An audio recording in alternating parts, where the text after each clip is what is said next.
हरे कृष्णा। तो हम चर्चा कर रहे थे कि भगवान कृष्ण हैं कौन, जिन्होंने इतनी सुंदर, सुरमयी, अमृतमयी, इतनी ज्ञानमयी भगवत गीता का अर्जुन को संदेश दिया। वो वास्तव में कृष्ण हैं कौन। तो बहुत सारे शास्त्रों में भगवान श्री कृष्ण के बारे में बताया गया है। आपको स्क्रीन सही दिख रहा है पूरा? तो कृष्ण हैं जो कि कृष्ण शब्द का अर्थ है कृष और ना।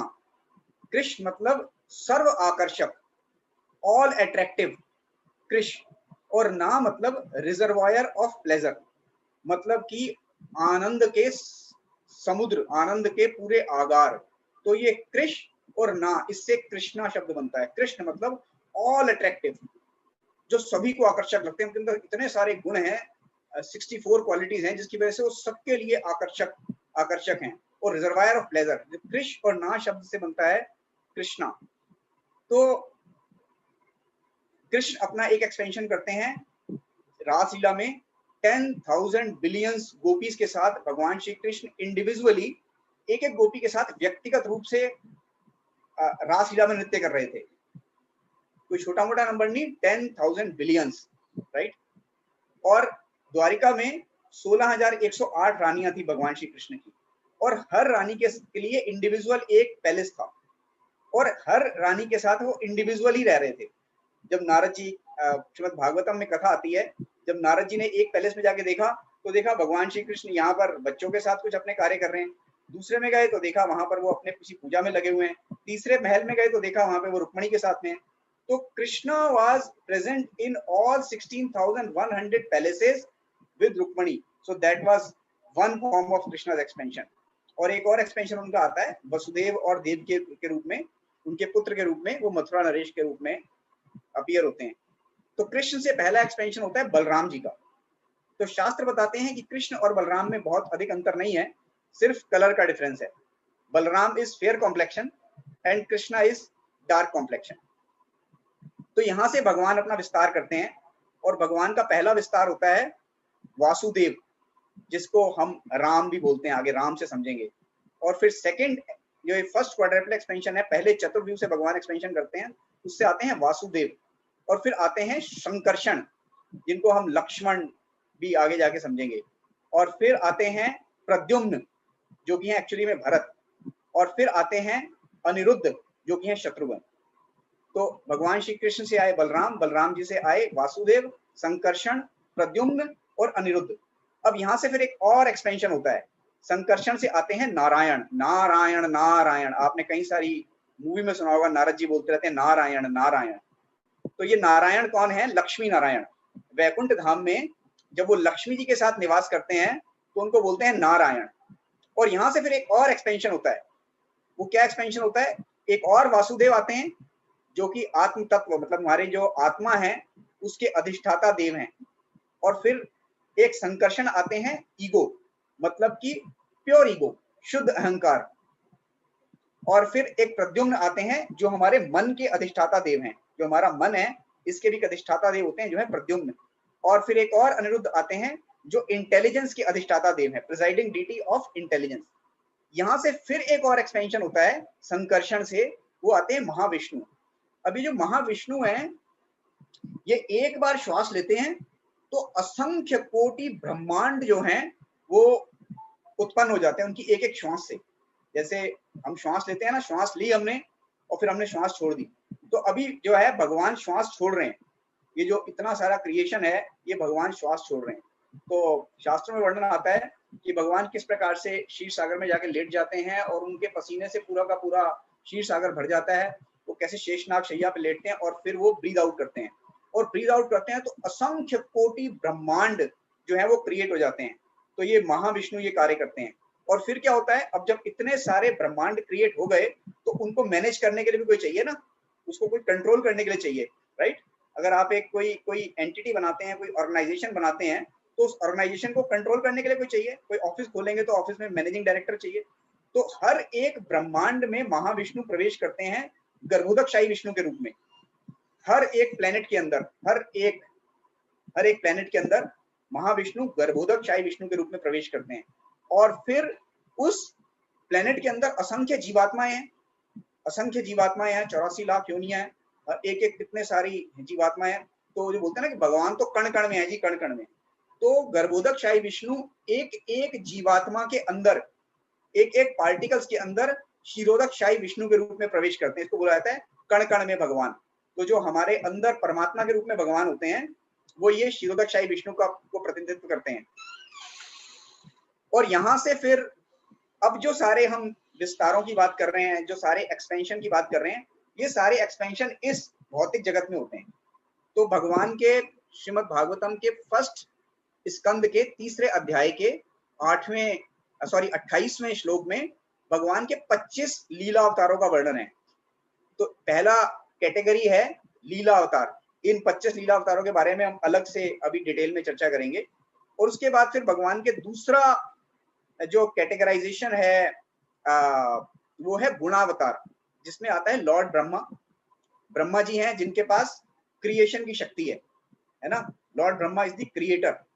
And then comes Lord Vishnu which is maintainer.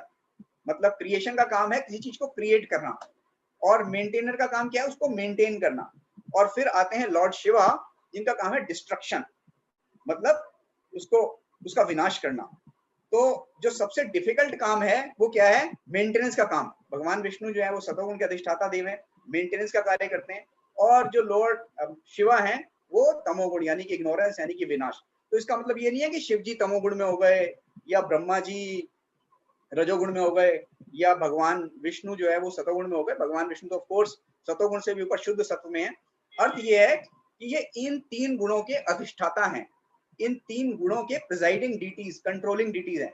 तो शिव जी को भगवान ने सबसे डिफिकल्ट सेवा दे रखी है कि जितने भी जो है नशेड़ी होंगे, भांग चरस खाने वाले, उन सबको शिव जी प्रीचिंग करते हैं, उनको शिव जी सही रास्ते पे लेके आते हैं। तो शिव जी का मतलब तमोगुणी व्यक्तियों को प्रीच करने के बावजूद तमोगुण से प्रभावित ना होना, है ना।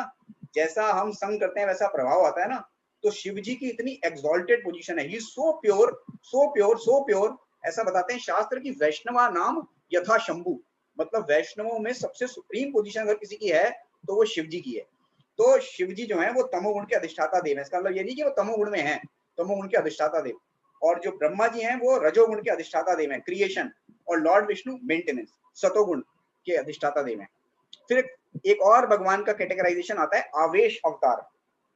पहले हमने चर्चा करी लीला अवतार, फिर हमने चर्चा करी गुणावतार, अब हम बात कर रहे हैं आवेश अवतार। ये आवेश अवतार क्या होते हैं, जब किसी को कोई पावर ऑफ अटॉर्नी दी जाती है किसी स्पेसिफिक पर्पस के लिए और स्पेसिफिक ड्यूरेशन के लिए, तो उसको बोलते हैं आवेश। मतलब इनमें एक पर्टिकुलर पावर का आवेश कर दिया गया। तो अब ये जो आवेश होते हैं इसके बारे में अभी दो क्लासिफिकेशन हम डिस्कशन करेंगे। और फिर आता है युगावतार। अभी युगावतार क्या होते हैं इसका भी हम डिस्कशन करेंगे। और फिर आते हैं मनवंतरावतार। तो क्षीरोदक शाही विष्णु से इस भौतिक जगत में जो भगवान के अवतारों का एक्सपेंशन होता है, उनको आप इन 5 कैटेगरीज में, लीलावतार, गुणावतार, आवेश अवतार, युगावतार और मनवंतरावतार, इसमें आप क्लासिफाई कर सकते हैं। अब जो आवेश अवतार हैं, एक क्या होता है भगवत आवेश, मतलब कि जो इस लाइक गॉड ओनली। इसमें लॉर्ड कपिल और लॉर्ड ऋषभ देव, ये दो जो हैं भगवत आवेश होते हैं। लॉर्ड कपिल जो कि कर्दम मुनि के पुत्र हैं, देवाहुति माता और कर्दम मुनि के पुत्र लॉर्ड कपिला। श्रीमद् भागवतम के 3rd कैंटो में इनका ज्ञान आता है, जिन्होंने सांख्य योग का ज्ञान माता देवाहुति को दिया था। और दूसरे ऋषभ देव जी हैं, महाराज नाभि के पुत्र। और फिर जो है दूसरा क्या होता है शक्ति आवेश। अभी शक्ति आवेश क्या होते हैं, इनको भगवान शक्ति देते हैं कोई विशेष कार्य करने के लिए। जैसे एक शक्ति आवेश अवतार का एग्जांपल है नारद मुनि। नारद मुनि वैसे तो मूवीज में ऐसे दिखाते हैं कि ये नारद ऐसे कर रहे हैं नारायण, लेकिन नारद मुनि क्या है, नारद मुनि को भगवान ने ऐसी शक्ति दी है कि नारद मुनि ने कितने बड़े बड़े लोगों को भक्त बनाया है। प्रहलाद महाराज, ध्रुव महाराज, नारद मुनि इज द नंबर 1 प्रीचर। भगवान श्री कृष्ण की प्रीचिंग मिशन में इज द फॉरमोस्ट। दूसरे क्या है ब्रह्मा जी। तो ब्रह्मा जी को क्या शक्ति दी है, सृष्टि का निर्माण करने की शक्ति। ये पूरी सृष्टि में जो हम कुछ देखते हैं ये सब ब्रह्मा जी ने निर्माण किया। फिर 4 कुमार, 4 कुमारों के अंतर्गत क्या आता है ज्ञान शक्ति। 4 कुमारों ने के पास पूरा ज्ञान था, ब्रह्मा जी के पुत्र थे 4 कुमार, तो वो भी शक्त्यावेश अवतार की कैटेगरी में आते हैं। और फिर है अनंत शेष। अनंत शेष जिस पर ये पूरी ब्रह्मांड जो है टिका हुआ होता है, उनके पास क्या शक्ति है, भू धारण शक्ति। और जो लॉर्ड बुद्धा हैं, लॉर्ड बुद्धा भी भगवान के शक्त्यावेश अवतार हैं। उनको क्या शक्ति दी गई थी कि जिस समय पूरा इतना ज्यादा अहिंसा, जो हिंसा फैली हुई थी और सब मार काट हो रही थी, पशुवध बहुत चल रहा था, तो भगवान ने स्पेशली लॉर्ड बुद्धा को ये पावर अटॉर्नी देके भेजा कि अहिंसा परमो धर्म, और लॉर्ड बुद्धा ने उसको बहुत व्यापक रूप से प्रचार किया और अहिंसा परमो धर्म का सिद्धांत बताया। इसी प्रकार से जितने भी मैसेंजर्स आते हैं, भविष्य पुराण में रेफरेंस है कि जो मोहम्मद हैं, Muhammad prophet, he is also Shaktyavesha avatar, he is also expansion coming from Vishnu. ऐसे ही जीसस क्राइस्ट जो हैं, जीसस क्राइस्ट ने कभी भी ऐसे नहीं बोला कि I am God, he always said that I am son of the God. तो जीसस क्राइस्ट जो हैं, ही इज ऑल्सो शक्त्यावेश अवतार। तो शक्त्यावेश अवतार का अर्थ, जिसको भगवान ने शक्ति दी कुछ विशेष कार्य करने के लिए, कुछ विशेष। फिर आते हैं युगावतार। तो 4 युग हैं, सतयुग, त्रेता, द्वापर और कलयुग। अब सतयुग में जो अवतार आते हैं वो है हंसा अवतार, और इनका कॉम्प्लेक्शन होता है व्हाइट कलर का। और सतयुग में आध्यात्मिक जो रियलाइजेशन है, जो स्पिरिचुअल रियलाइजेशन है, सेल्फ रियलाइजेशन है, उसको प्राप्त करने का जो माध्यम है, जो मोड है, वो क्या है? मेडिटेशन। तो सतयुग में लोगों की एज होती थी 1,20,000 साल, 1 लाख साल। तो 60-60 हजार साल तक लोग तपस्या करते थे। जितने ऋषि मुनि हुआ करते थे वो 60,000 साल तक तपस्या करते थे। तो that is the age of Satyuga, when the process of spiritual self realisation was meditation. और फिर आया त्रेता युग। अब त्रेता युग में क्या हुआ? जो मेथड है सेल्फ रियलाइजेशन का, वो क्या हो गया? यज्ञ। और ये जो यज्ञ अवतार आते हैं, इनका जो कॉम्प्लेक्शन होता है वो होता है रेड कलर का। और उस समय जो विधान है, जो पद्धति है, वो क्या है? Fire sacrifice. विभिन्न प्रकार के जो अग्निहोत्र यज्ञ होते हैं, है ना, वो यज्ञ होते हैं, अग्नि में आहुतियां डाली जाती हैं। तो त्रेता युग का ये प्रोसेस है। और द्वापर युग में आते हैं भगवान श्री कृष्ण, और वहां पर क्या प्रोसेस है? उनका कॉम्प्लेक्शन क्या होता है? ब्लैक। और प्रोसेस क्या है? अर्चा विग्रह की सेवा। द्वापर युग में भगवान के अर्चा विग्रह की सेवा की पद्धति के माध्यम से आत्म साक्षात्कार, सेल्फ रियलाइजेशन लोग प्राप्त करते हैं। और कलयुग में क्या है? कलयुग में चैतन्य महाप्रभु आते हैं गोल्डन कॉम्प्लेक्शन लेके, और वो क्या पद्धति बताते हैं? नाम संकीर्तन। तो कलयुग में नाम संकीर्तन ही प्रधान है। जो भगवान श्री कृष्ण हैं, इनमें 64 गुण होते हैं, 64 क्वालिटीज। और जो विष्णु होते हैं उनमें 60 क्वालिटीज होती हैं। तो अगर आप 60 को 64 से डिवाइड करके परसेंटेज निकालेंगे तो Vishnu is 93% equivalent to Krishna.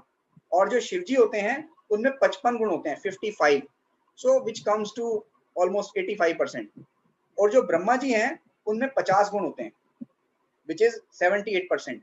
और जो जीवात्माएं हैं, यानी कि हम और आप हैं, हमारे में भी 50 गुण होते हैं, लेकिन 50 गुण सीमित मात्रा में होते हैं, partially, not in the same quantity. जैसे भगवान श्री कृष्ण के अंदर भी उठाने की शक्ति है और हमारे अंदर भी उठाने की शक्ति है, गुण है ना हमारा कि हम उठा सकते हैं। लेकिन भगवान श्री कृष्ण गोवर्धन पर उठा सकते हैं और हम शायद एक टेबल या चेयर या कुछ और चीज उठा सकते हैं। तो लिविंग एंटिटी में भी 50 ही गुण होते हैं, लेकिन 50 गुण आंशिक मात्रा में, सीमित मात्रा में होते हैं। इसी के साथ हम विराम देंगे। हरे कृष्णा।